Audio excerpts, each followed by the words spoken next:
সব তীর্থ বারবার, গঙ্গাসাগর একবার, চলুন ঘুরে আসি। এটি পর্ব ৪। আশা করি আপনারা এর আগের পর্ব ১, ২ এবং ৩ দেখেছেন এবং সব তথ্য জানতে পেরেছেন। না দেখে থাকলে এখনই দেখে নিন। এবার ফেরার পালা গঙ্গাসাগরে গ্রাম বাংলার সুন্দর দৃশ্য দেখতে দেখতে।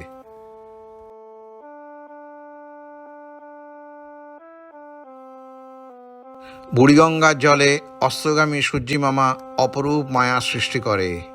সিগাল পাখিরা আমাদের বিদায় জানায়, বলে ধন্যবাদ, আবার এসো।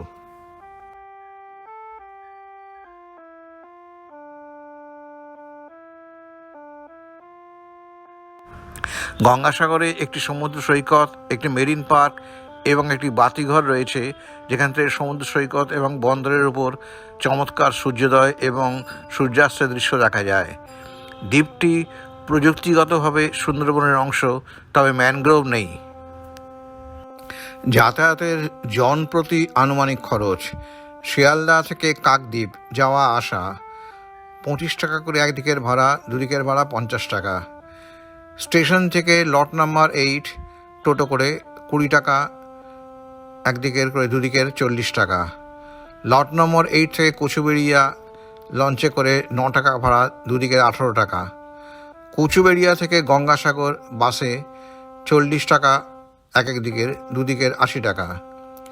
গঙ্গাসাগরে স্থানীয় ঘোড়া টোটো করে 250 টাকা, মোট 438 টাকা।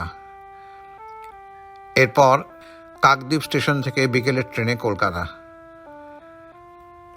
এইভাবে দেখুন এবং জানুন আরও অনেক চিত্তাকর্ষক দর্শনীয় স্থানের ভ্রমণের বিবরণ।